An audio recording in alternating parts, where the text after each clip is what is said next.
A Quaresma é o tempo de nos prepararmos para a ressurreição de Jesus Cristo e também o período que nos ensina a prática da oração, do jejum e da caridade.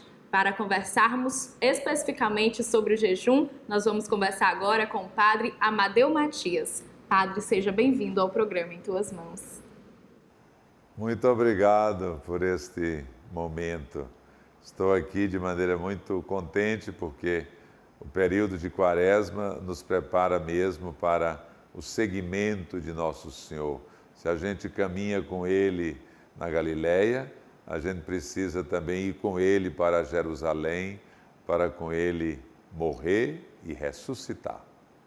Padre, por que a Igreja recomenda a prática do jejum nesse período da Quaresma? A Igreja, quando recomenda a prática do jejum no período da Quaresma, ela está vindo de encontro à necessidade que nós temos de algumas ações práticas. É claro que nós encontramos com Deus na nossa vida interior, mas nós, ao mesmo tempo, nos exercitamos fisicamente. E então a prática do jejum é um momento em que, ao renunciar uma alimentação, nós estamos nos exercitando no autodomínio, para que Deus esteja em primeiro lugar. É claro que nós precisamos comer, é só um exercício que a gente faz, no sentido de que aquilo vai nos treinando para a gente percebendo que a gente pode também adiar as necessidades físicas da gente. Isso ajuda, inclusive, na linha das nossas frustrações, das nossas perdas, a capacidade que a gente tem de superar, de ir além. Mas a parte, esse aspecto do autodomínio para que Deus esteja em primeiro lugar, o jejum traz também consigo a partilha, porque aquilo que a gente não come não é nosso, quer dizer, a gente não come para poder a gente ter mais, para poder partilhar mais. Aí está a beleza da fraternidade.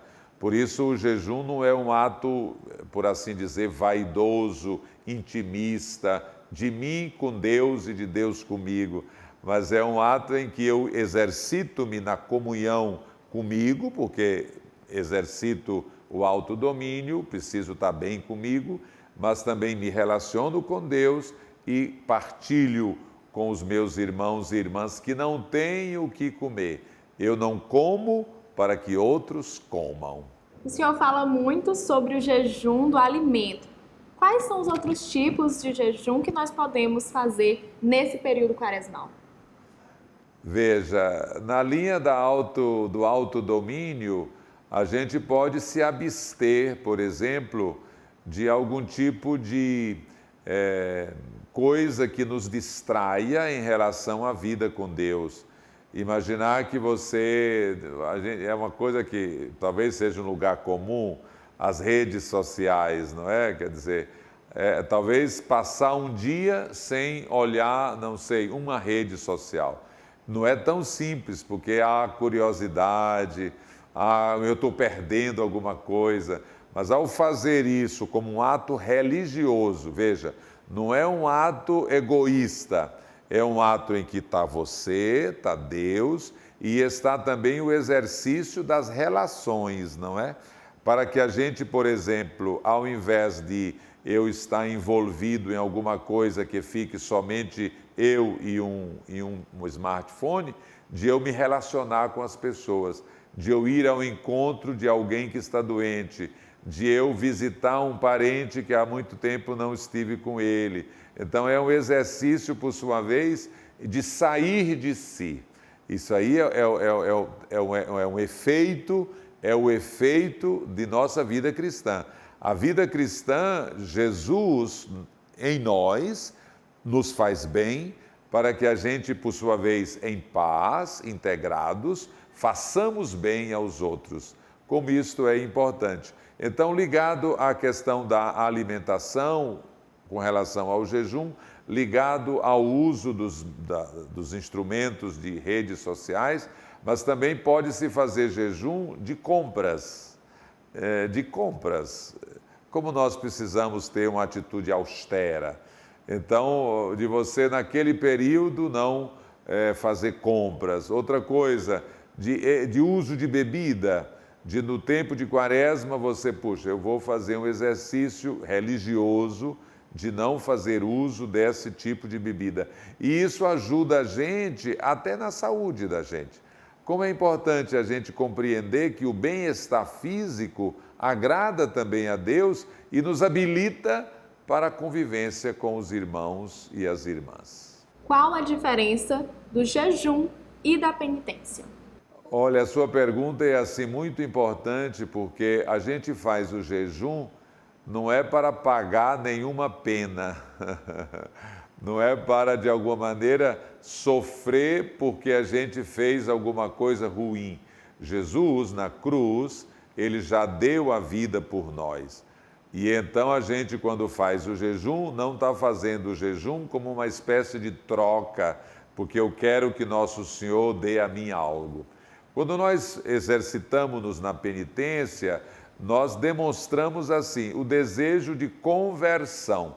Aí já é um outro aspecto em que a gente precisa se colocar numa atitude de assemelhar-se com Jesus. E para isso a gente se obriga a certas práticas. Nós vamos fazer o sacramento da confissão e o padre nos dá uma penitência. De tal modo, você está intrigado com alguém, ele pede que a gente vá rezar por essa pessoa. E aquilo você vai fazer, às vezes, a contragosto. Mas, na verdade, é uma demonstração, com uma espécie de esforço que você faz, uma espécie de algum tipo de sacrifício, no sentido de alguma coisa que lhe dói, na sua vontade, especialmente, para que você se configure com Nosso Senhor. Então, vejam, quando nós estamos no âmbito, não é, em que o que é importante aqui é o caminho de conversão. O caminho de conversão é o quê? É de conhecer Jesus para mais amá-lo, para viver como ele viveu. O caminho aqui é a gente compreender também o sofrimento de Nosso Senhor. Por que ele precisou sofrer tanto por mim? Esse sofrimento que ele fez por mim foi livre, mas ele fez isso por amor. E eu, então, ao me exercitar também em algum tipo de sofrimento nesse aspecto, seja de uma penitência que eu me obrigue a certas atividades, seja na abstinência ou no jejum em não alimentar-me, eu estou também treinando o meu sentimento para que eu me imite Nosso Senhor. Talvez aqui seja o aspecto mais assim belo, de eu carregar uma intimidade com Jesus. A finalidade de eu me estar cada vez mais unido com Nosso Senhor, que sofreu por mim. Então é um sofrimento de libertação, é um sofrimento de vida, não é uma coisa mórbida, triste, é algo alegre, porque o Cristo ressuscitou. Mas eu, enquanto estou no mundo, preciso de certos treinos, de certas práticas, para que cada vez mais eu me configure com o meu Salvador. O que muda na vida do cristão fazendo essa prática do jejum? Olha, isso daqui, veja, é um sinal de docilidade do cristão. Nós fazemos um caminho.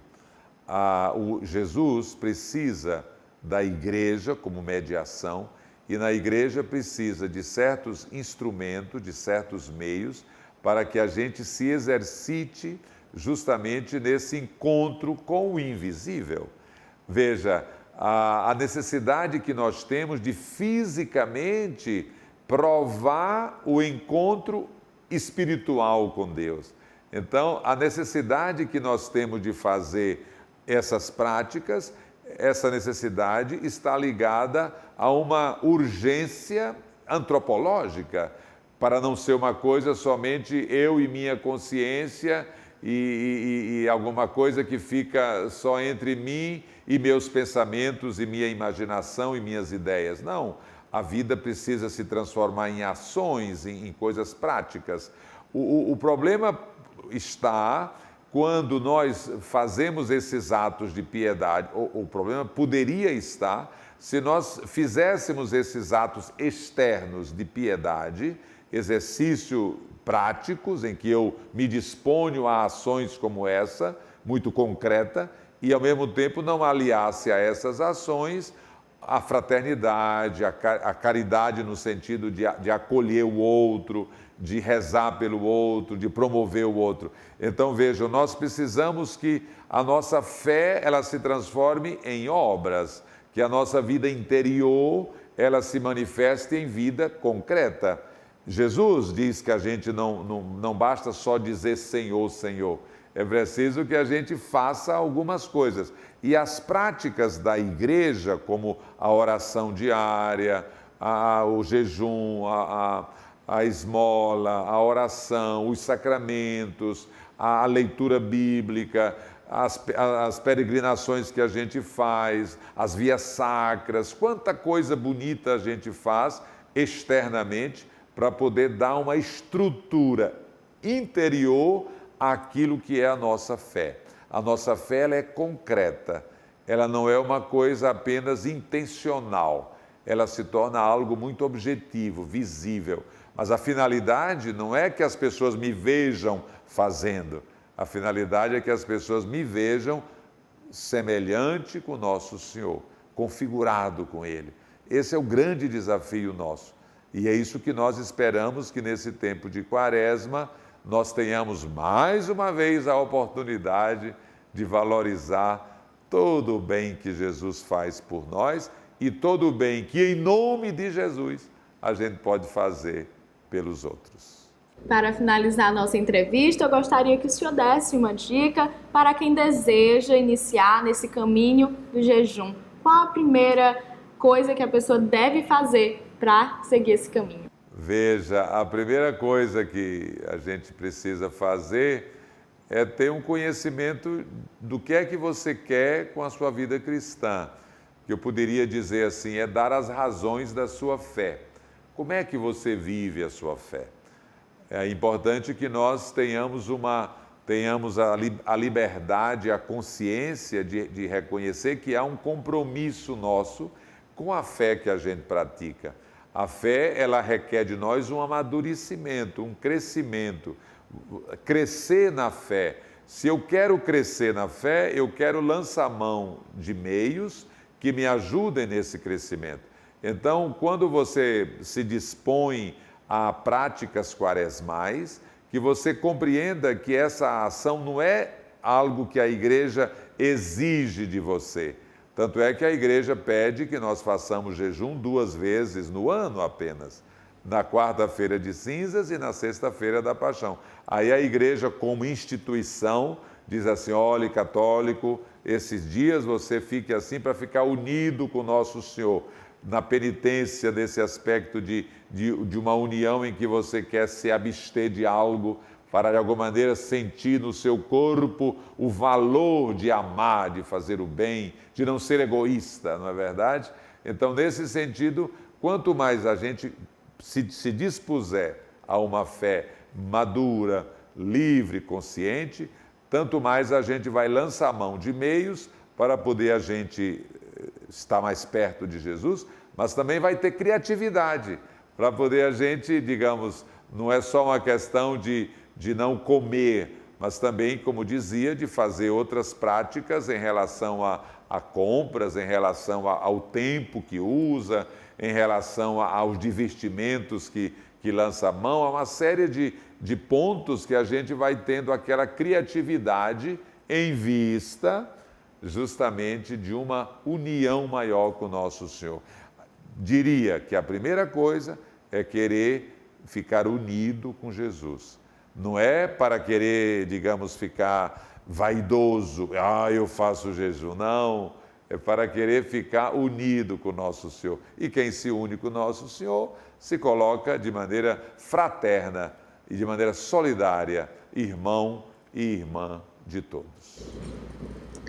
Padre, gostaria de agradecer a sua participação aqui no programa Em Tuas Mãos. Ficamos muito felizes por sua participação aqui.